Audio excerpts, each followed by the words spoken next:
Essa é a Palavra Conectada, uma mensagem de fé e esperança que anuncia a volta do Senhor. Apresentação: Grace Vendrúsculo.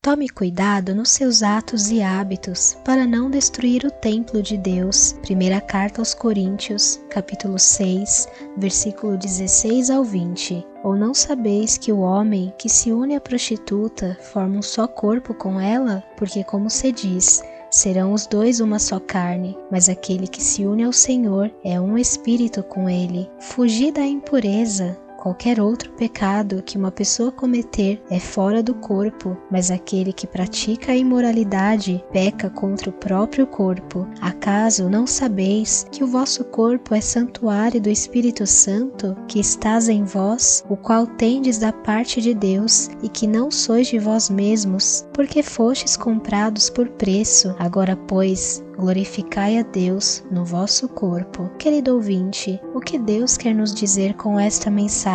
Paulo escreve esta carta para abordar questões aos cristãos que viviam na cidade de Corinto, e tais orientações foram solicitadas pela própria igreja da cidade. O assunto envolvia divisões na própria igreja, incesto, processos judiciais, imoralidade sexual, casamento e divórcio, idolatria, dons espirituais e a dúvida sobre a ressurreição de Cristo. E uma das divergências tratadas por Paulo foi justamente as interpretações que cada um fazia da sua maneira e de forma errada, principalmente sobre como viver num corpo ressurreto após o batismo. Alguns permitiam a imoralidade sexual e argumentavam que o corpo ressurreto era imune ao pecado, e a carta de Paulo representa o esforço de corrigir esses tipos de erros e explicar o que significa viver e experimentar o poder e santidade da ressurreição de Cristo na jornada desta terra, à espera da dissolução do corpo.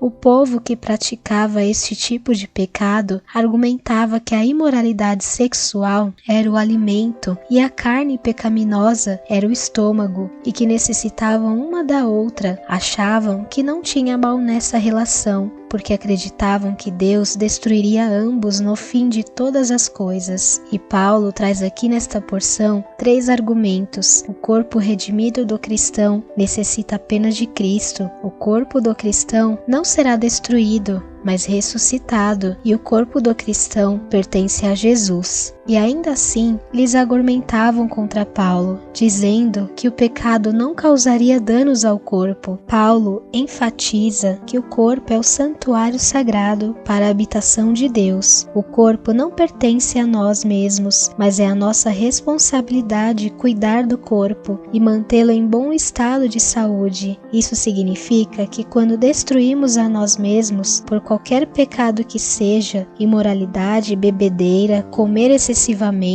drogas, vícios, qualquer tipo que possa causar dano à saúde física e espiritual, são considerados atos de destruição ao santuário de Deus, ao templo de Deus que somos nós. Por isso, qualquer conduta inadequada para o templo de Deus deve ser descartada. Somos os membros do corpo de Cristo e santuário do Espírito Santo dado por Deus. Todo pecado cometido contra o corpo é um pecado contra Deus, que nos concedeu o corpo, e contra o Espírito Santo. Tome cuidado nos seus atos e hábitos para não destruir o templo de Deus. Pense um pouco sobre isso, querido ouvinte. Chegou o nosso momento de falar com Deus. Se possível, feche os seus olhos. Vamos orar? Oh meu Deus, como é falha essa minha carne pecaminosa. Não sou nada sem a tua presença, Pai. Preciso de ti, preciso da tua palavra para me alimentar e me fazer enxergar que o pecado que cometi, as atitudes que tomei, só me afastam do teu amor e destroem a mim mesmo. Senhor, não quero viver mais pelas minhas vontades, pelos meus próprios desejos, mas preciso do teu habitar dentro de mim. Ajude-me, Senhor, a buscar o verdadeiro alimento que me sustenta todos os dias e que me afasta do que é ruim, para receber aquilo que provém somente de Ti, Senhor. Em nome de Jesus Cristo, obrigada, Senhor, porque o Senhor se permite encontrar em nossos corações. Amém. Você ouviu Palavra Conectada. Siga hoje mesmo o nosso ministério no Instagram, @Palavra Conectada.